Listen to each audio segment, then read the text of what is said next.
26वीं आईनी तरमीम के खिलाफ दरख्वास्तों की समाअत पर इख्तलाफात। 2 सीनियर जजेस जस्टिस मंसूर अली शाह और जस्टिस मुनीब अख्तर का चीफ जस्टिस को खत।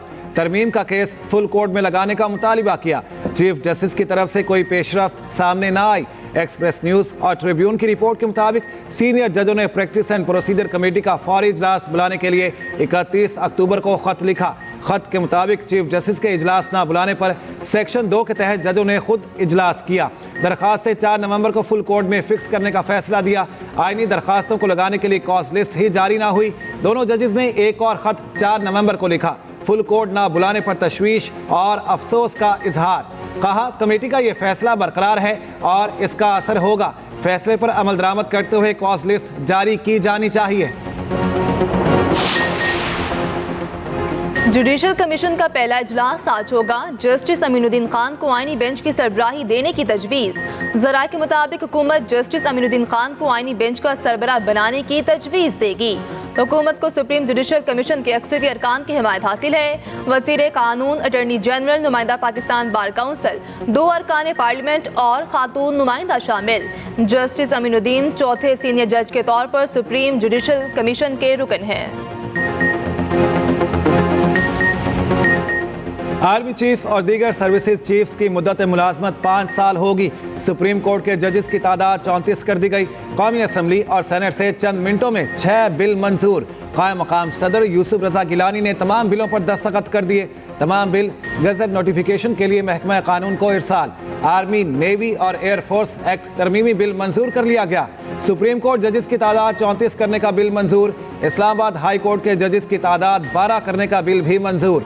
Supreme Court practice and procedure तरमीमी बिल 2024 भी मंजूर हो गया। तरमीमी बिल के मुताबिक प्रैक्टिस एंड प्रोसीजर तरमीमी बिल 26वीं आईनी तरमीम से पहले लागू होगा। आईनी बेंच के फैसले के खिलाफ अपील 30 दिन में हो सकेगी। अपोजिशन का हंगामा एजेंडे की कॉपियां फाड़ दी।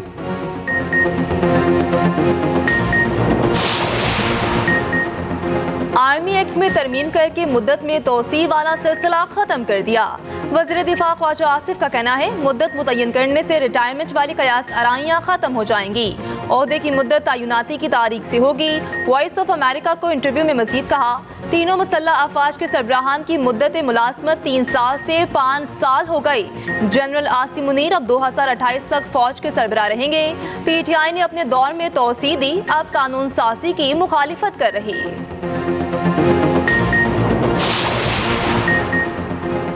हुकूमत की नई कानून साजी पर मुशावरत। PTI का JUI से राब्ता। अहम मुलाकात तय। बैरिस्टर गौहर की क़यादत में PTI का वफ्द आज मौलाना फजलुर रहमान से मुलाकात करेगा। मुलाकात में पार्लियामान से मंजूर होने वाली तरामीम का जायजा लिया जाएगा। अपोजिशन जमातें आइंदा की सूरत हाल पर लाहे अमल तय करेंगी।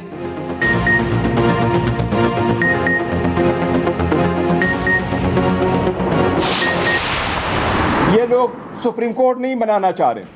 ये सुप्रीम कोर्ट में जजेस की तादाद नहीं बनाना चाह रहे। ये सुप्रीम कोर्ट में अपने मर्जी के जजेस बिठाना चाह रहे। अवाम की ताकत के बगैर जब भी कोई कानून साजी हुई है वो हमेशा से गलत हुई है। हमारी जो पार्टी है, हम पार्टी की फैसला करेंगे और पार्टी हमारी पॉलिटिकल कमेटी, हमारी कोर कमेटी, हमारी खान साहब के इंस्ट्रक्शन हिदायत के मुताबिक होती है। मैं पार्टी के कोई ऐसे इख्तियार नहीं रखता, ना हम में से कोई रखता है कि हम एक पॉलिसी स्टेटमेंट दे दें।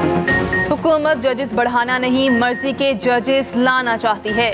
चेयरमैन PTI बैरिस्टर गौहर कहते हैं आवाम की ताकत के बगैर जो भी कानून पास हो गलत है। हमारी पार्टी पॉलिसी का इख्तियार बानी PTI के पास है। बानी से मुशावरत के बाद पॉलिसी बयान जारी करेंगे।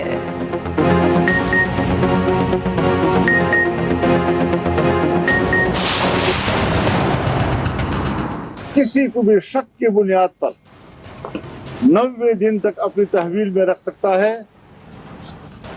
और तहवील की इस मुद्दत में मजीद इजाफा भी कर सकते हैं। ये एक सिविल मार्शल लॉ मुल्क में कायम करने के मुतरादिफ होगा। पाकिस्तान पीपल्स पार्टी और पाकिस्तान मुस्लिम लीग नून जो अपने ही हाथों से जमहूरियत के चेहरे पर कालक मलक रहे। मौलाना ने नई कानून साजी को आइन के मुनाफी करार दे दिया। प्रेस कॉन्फ्रेंस में मौलाना फजलुर रहमान ने कहा दिफाई इदारे को बेइंतहा इख्तियार देना सिविल मार्शल लॉ के मुतरादिफ होगा। ये इक़दाम 26वीं आइनी तरमीम और पार्लियामेंट की तौहीन है। कानून साजी हुकूमत की 26वीं तरमीम में अपनी आमादगियों की नफी है। ये जमहूरियत के चेहरे पर स्याह धब्बा है। भारतीय आलूदा हवाओं ने पाकिस्तानी पंजाब को लपेट में ले लिया। लाहौर आज भी दुनिया का आलूदा तरीन शहर की फजा इंतहाई मुसरे से है। सुबह सवेरे पार्टिकुलेट मीटर्स की तादाद 600 से तजावुज कर गई। नई दिल्ली का दुनिया के आलूदा तरीन शहरों में दूसरा नंबर। मुल्तान और गिरदनवाम में आज भी स्मॉग का राज मुल्क का दूसरा आलूदा तरीन शहर बन गया। महकमे मौलियात का भी रेड अलर्ट जारी। स्मॉग की सूरत हाल बदतरीन होने का खदशा। उधर सीनियर वजीर पंजाब मरीम औरंगजेब का कहना है पूरी कुव्वत से स्मॉग फैलाने वाले जराए को रोकेंगे। मुशावरत से मसनूई बारिश का ऑप्शन भी इस्तेमाल करेंगे। शहरियों से आइंदा 3 रोज मजीद एहतियात की अपील। अमेरिका का नया सदर कौन? फैसले की घड़ी आन पहुंची। 47वें अमेरिकी सदर के इंतखाब के लिए पोलिंग आज। पोलिंग का आगाज पाकिस्तानी वक्त के मुताबिक दोपहर 3 बजे रियासत वर्मोंट में होगा। डेमोक्रेटिक उम्मीदवार कैमिला हैरिस और रिपब्लिकन उम्मीदवार डोनाल्ड ट्रंप के दरमियान कांटे का मुकाबला मुतवक्के। 24 करोड़ से जायद अमरीकी हक राय दही इस्तेमाल करेंगे। 7 करोड़ 89 लाख अमरीकी पोलिंग डे से पहले ही वोट कास्ट कर चुके हैं। दोनों की तवज्जो पांसा पलटने वाली रियासतों पर मरकूज। किसी भी उम्मीदवार को फतह के लिए कुल 538 में से कम 270 इलेक्टोरल वोट दरकार हैं। अमरीकी इंतखाबात में कई पाकिस्तानी नजात अमरीकी भी मैदान में। डेमोक्रेट टिकट पर टेक्सास से सुलेमान ललानी और सलमान भोजानी की पोजीशन मजबूत। मिशिगन से आयशा फारूकी, जबकि न्यूयॉर्क से रिपब्लिकन टिकट पर आमिर सुल्तान उम्मीदवार। पेंसिल्वेनिया से डेमोक्रेट टिकट पर मरियम सबी भी मैदान में। कांग्रेस के लिए वाहिद उम्मीदवार इरन बशीर का पेंसिल्वेनिया में मुकाबला। तमाम उम्मीदवार अपनी जीत के लिए पुरुमीद।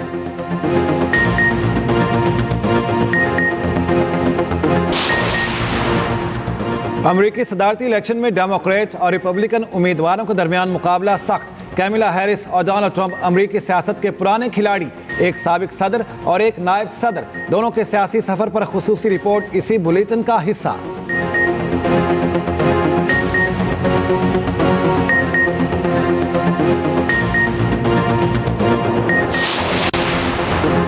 वज़ीर आज़म शहबाज शरीफ की ज़ेरे सदारत वफाकी काबीना का इजलास। मौजूदा कानून साजी, मुआशी और सियासी सूरत हाल का जायजा। काबीना हज पॉलिसी की मंजूरी भी देगी।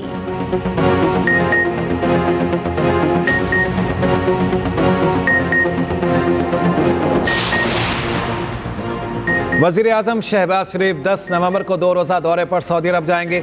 वज़ीर आज़म अरब लीग और इस्लामी ममालिक की मीटिंग में शिरकत करेंगे। शहबाज शरीफ 11 नवंबर को अज़रबैजान जाएंगे। वज़ीर आज़म बाकू में माहौलियात की आलमी कॉन्फ्रेंस COP29 में शिरकत करेंगे। वज़ीर आज़म 13 नवंबर को वतन वापस आएंगे।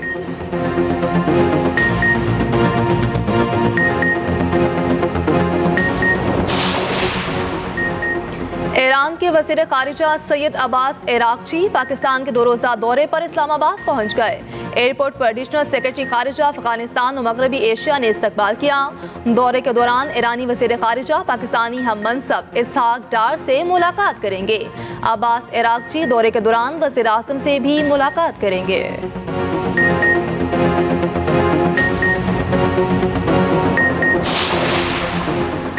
शरह सूद में 2.5% कमी, 17.5 से कम होकर 15% मुकर्रर। स्टेट बैंक का आइंदा 1.5 माह के लिए मॉनेटरी पॉलिसी का ऐलान। स्टेट बैंक का कहना है सख्त मॉनेटरी पॉलिसी महंगाई का रुझान कम रखने में किरदार अदा कर रही है। आइंदा चंद माह में महंगाई में मजीद कमी आ सकती है।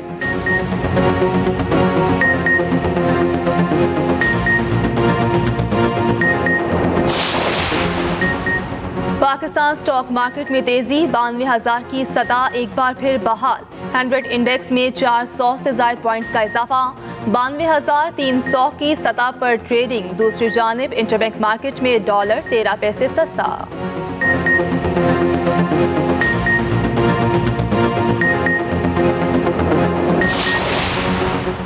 9 मई जलाओ घिराव के मुकदमात में जमानतों की दरखास्त पर समाअत। बानी पीटीआई के वकील को दलाइल के लिए आखिरी मौका। ATC लाहौर के जज मंजर अली गुल ने समाअत की। समाअत जुम्मा 8 नवंबर तक मुलतवी। बानी पीटीआई ने जमानत बाद अज गिरफ्तारी दायर कर रखी है।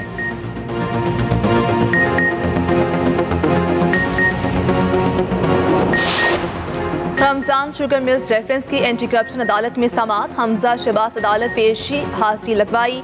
वज़ीर आज़म की जानिब से नुमाइंदे अनवार हुसैन पेश हुए।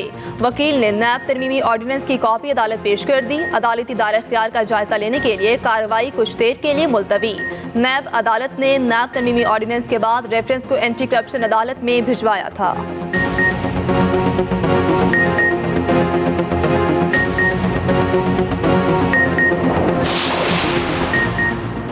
लंदन में साबिक चीफ जस्टिस काजी फायज ईसा की गाड़ी पर हमले का मुकदमा दर्ज।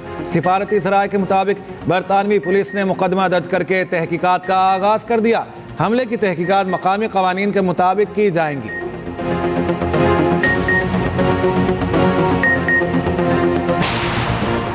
शंघाई ताउन तंजीम इजलास के मौका पर इस्लामाबाद की तज़ीनो आराइश का मामला।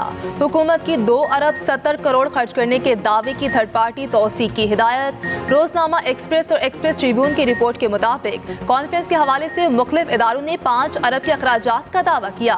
इक्तिसादी राब्ता कमेटी के इजलास में 2 अरब 30 करोड़ रुपए की मंजूरी दी गई।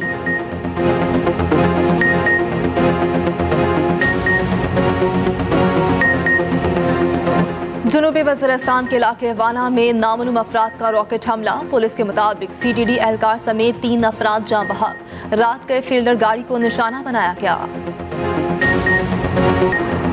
आज आलमी अमन को मुसलसल बढ़ते हुए खतरात और चैलेंजेस का सामना है। Army chief general Asim Munir का International Association of Peacekeeping Training Centre की सालाना कॉन्फ्रेंस से खिताब। कहा, अक़वाम मुत्तहिदा और दीगर तंजीमों ने क़याम अमन के लिए मुतादिद कोशिशें की। इन कोशिशों के बावजूद कश्मीरियों और फ़लस्तीनियों की हालत बताती है कि अभी बहुत कुछ करने की ज़रूरत है। आर्मी चीफ ने centre for international peace and stability की नई इमारत का इफ्तिताह भी कर दिया। पाक मलेशिया मुश्तरका मश्क हरीमाओं मार्को 2 का इनेकाद। 2 हफ्ते तवील मश्कें पब्बी में गुज़श्ता रोज शुरू हुई। साबिक पाकिस्तानी फौज मलेशिया के फौजी कमांड दस्तों की शिरकत। Commandant national counter terrorism centre ने बतौर मेहमान खुसूसी शिरकत की। ऑस्ट्रेलिया के खिलाफ दूसरे वनडे के लिए कौमी टीम मेलबर्न से एडिलेड रवाना। पाकिस्तानी टीम कल प्रैक्टिस करेगी। ऑस्ट्रेलिया को सीरीज में 1-0 की बढ़तरी हासिल। पहले वनडे में पाकिस्तान को 2 विकेटों से शिकस्त हुई। 3 मैचों की सीरीज का दूसरा मैच 8 नवंबर को खेला जाएगा। कौमी टीम के कप्तान मोहम्मद रिजवान कमबैक करने के लिए पुरज़्म। कहा, पहले वनडे में लड़कों ने अच्छी कारकर्दगी दिखाई। एतमाद में इजाफा हुआ। गलतियों पर काबू पाकर दूसरा मैच जीतने की कोशिश करेंगे। इसराइल की बर्बरियत ना रुकी। गजा में बमबारी जारी। मजीद 20 फ़लस्तीनी शहीद। सहूनी फौज का कमाल अदवान अस्पताल पर दोबारा हमला। मुतअद्दिद फ़लस्तीनी शहीद। शुमाली गजा का मुहासरा भी जारी। फ़लस्तीनियों को वार्निंग और इमदादी सरगर्मियाँ मुअत्तल। गजा शहर में ड्रोन हमला करके 2 फ़लस्तीनी शहीद। मगरबी किनारे पर इसराइली बादकारों के हमले। मुतअद्दिद फ़लस्तीनियों के घर और गाड़ियाँ जला दी। अल-कसाम ब्रिगेड ने 4 इसराइली फौजियों और मरकावा टैंक को निशाना बनाने की वीडियो जारी कर दी। लबनान में भी इसराइली जहरियत। एक दिन में 16 लबनानी शहीद। और भारतीय अदाकार शाहरुख खान ने सिगरेट नोशी छोड़ दी। 59वीं सालगिरह पर ऐलान किया। मद्दाहों ने उनके इस फैसले को खूब सराहा।